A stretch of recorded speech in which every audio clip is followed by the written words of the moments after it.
Right, welcome back everybody, part 4 on this Mondeo paint job. And in today's video what we're going to be doing is we're going to be fading down this blend where we blended in. So we're going to give it a light sand down, a bit of a compound and a polish, and hopefully today will be the last video on this bodywork on this Mondeo. Right then, so I don't know if the camera's picking up, you see that line there, that's where we painted up to there. So that's what we're going to be trying to blend in today. And the same again, just up here, on here. And there's just a little bit on the archwork around here. So we've got one of these pads here. What grit's that, about 1500? 1500. And just sanding back the lacquer a little bit. You've got to be careful because it's on the seam, you see, so you just want to soften the edge. I'm doing it with water just to take the harshness off of the line that's there, but you don't want to be sanding through to your base coat. Very easy to on the seam, so that's why we're doing it by hand. Just blend it back.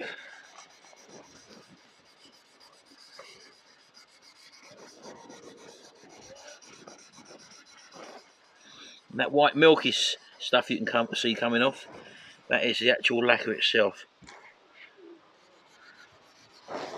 Keep it wet.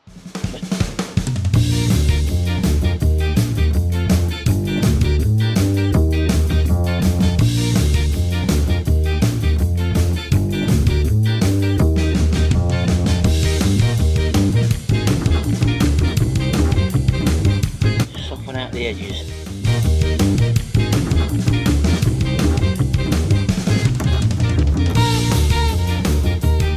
A lot better, isn't it? Yeah. So once you polish that up, it should blend in nicely. Don't worry too much about orange peel. Most cars do have orange peel. Just give that a bit of a dust over with the 1500 up there, a bit higher.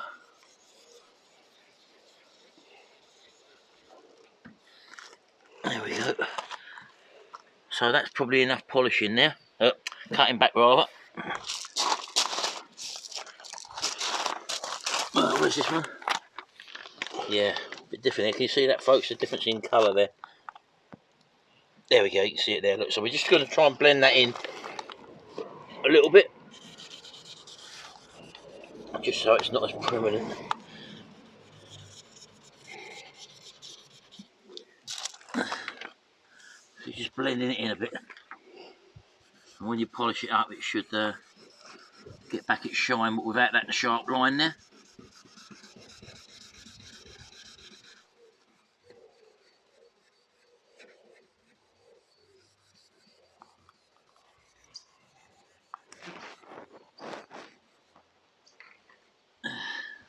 Right then folks, so we've gone along this line here, we've blended that in, and we've blended this blend up here. That's all lovely and smooth now. We can't see the fade in there.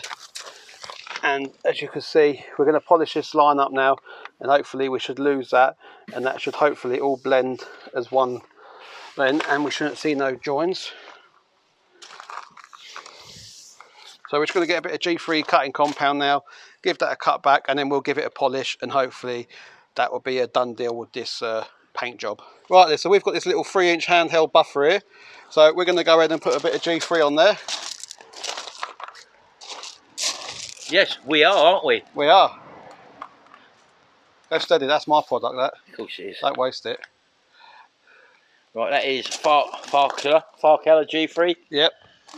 Cutting compound. So we've cut now. As you can see there, it's all matte now. As you can see, it's all matte. The actual lacquer ended about here somewhere. Yeah. I'd Scotch-Brite there, and that's the original shiny bit. Yeah, you can see there somewhere. Yeah, there. So all we'll do, give it a good dab. And oh, he said that battery was charged. Huh? Jimmy said that battery was charged.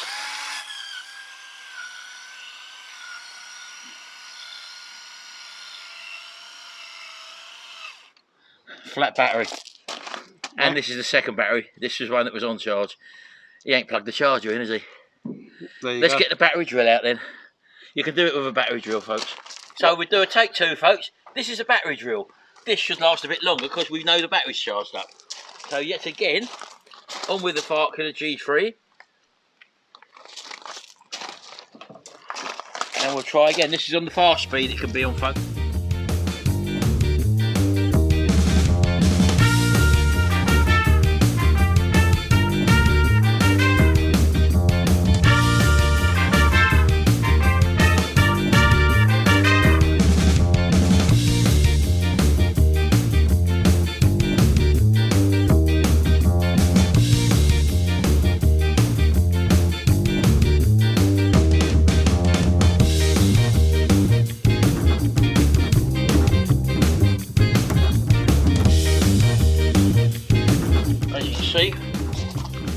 Up there, that's where the blend area was now, and we've got the shine back now.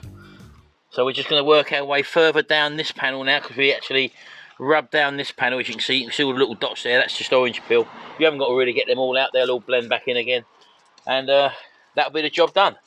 Right then, so that's the polishing done. Please bear in mind this car does need a good wash, so it's a bit filthy, but this is where we've done our repair here, the blend. So the blend, I'm trying to see where the colour ended. I can't quite see where the colour ended. It's quite a good match, this colour, but the colour ended probably about here somewhere, and then we lacquered out to here, and this bit was Scotch-Brite, so we polished all that in, and it's sort of nicely blended into one. So that's turned out pretty nice. Coming down here, this is where we had that dent here, somewhere around here, and all we done was just put a bit of colour in around this area once we'd filled and straightened it out. And we actually lacquered the whole quarter, this whole panel here, and this was the line we took the lacquer to.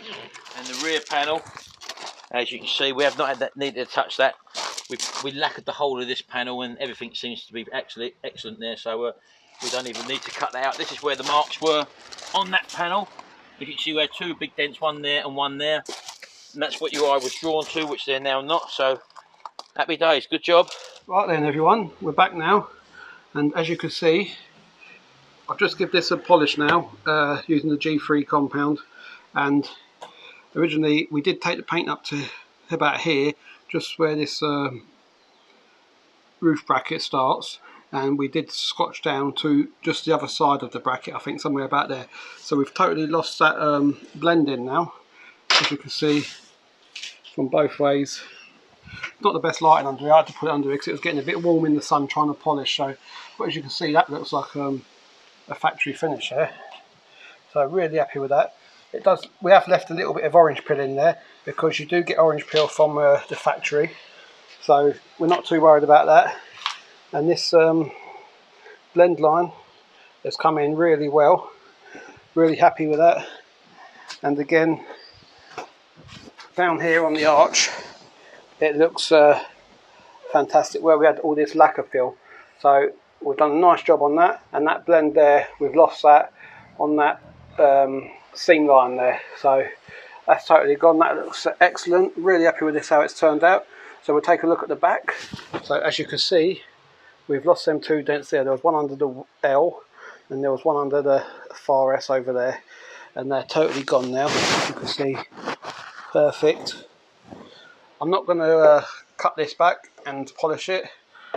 I'll just put a bit of polish on it just to protect it. But I say I won't be cutting this back because I say we're just going to leave it like with the factory orange peel. It's no show car. I don't want a gloss mirror reflection off of this. I just want it like a factory finish. So I'm happy with that. I've got to get the ST badge back on, the 220, and I've got to order some new Mondeo letters for that far side, just because they're cheap enough and I can't be asked to peel the sticky stuff off. But I'll be keeping the original ST 220 badge because they're like ends teeth to find them, so I will be reusing that. And if you try and find them online, if you do find them, people want about £60 to £70 for them. So I've given the car a bit of a quick dust over, but I think what I'm going to do now is take it for a valet. And when I was machine polishing this side, I've actually gone the whole side of the vehicle because there was a bit of overspray on that as well. So I've done this whole side and the bonnet. I might do the other side at a later date just so it's all been done. We've got a lovely reflection down the side of this now. It's come up really nice, that. As you can see, there's no dents down the side of this vehicle. It's got quite a good straight body on this. So what I'll do is I'll go and get this quickly washed, and we'll come back. Right then, so we're back from the car wash now, and we'll show you what it's come up like after a good wash. It's had a polish, don't forget as well. Once I compounded it, I did give it a polish. So as you can see, we've got like a factory finish here. We've left a bit of orange peel on it, I see, like just like factory. So I didn't want a glass finish on it. I just want an original finish. You can't really see that blend there now, look. No. So coming along the line, all the way up there. That's where that repair was, up here somewhere. And along here. Blend, you can't see the blend there at all now, can you? No, it's lost it, innit? No, can't see it there. So there you go, there's the wheel arch. All the paint peel has gone from there. Come around the back of the car. And as you can see, there's no dents in there, anything there, no ripples. That's a lovely job there. All I've got to do is put the ST220 badge back on, and I'll order myself a new set of Mondeo letters. So that's going to be a wrap on this one, and the Mondeo will be coming back because we've got a wiring issue, haven't we? You've got a wiring issue. We've got a wiring issue where, I don't know if you remember, on this car I did have a few issues with it where it would run perfectly fine, and then I could go to it one day and it was just wouldn't start. There was just nothing there, no click or nothing. Ignition lights were still there, but it was just nothing, was there? Yeah, but you've done a bit of investigation, and there's a wire link between the starter motor. No, sorry, yeah, the starter motor and the alternator and the battery. No, it comes from the battery to the starter motor. Yeah. The starter motor over to the alternator. We've checked the cable between the starter motor and the battery, but not the starter motor and the alternator. Yeah, it tees off, doesn't it? Which you said it tees off there, and it's a common fault for them to something to break down in that line. Yeah, so far down I think it's from the battery terminal when they reckon. So many inches down, they reckon it breaks down. But there's also a fusing line, and that 175 amp. People recommend to check that as well. But that might be corroded terminals. When it heats up, the terminals might get higher resistance. Hence, it won't start when it's warm. So, but that's further down the line. So we're going to leave it here for this little one, and until next time, we'll see you about.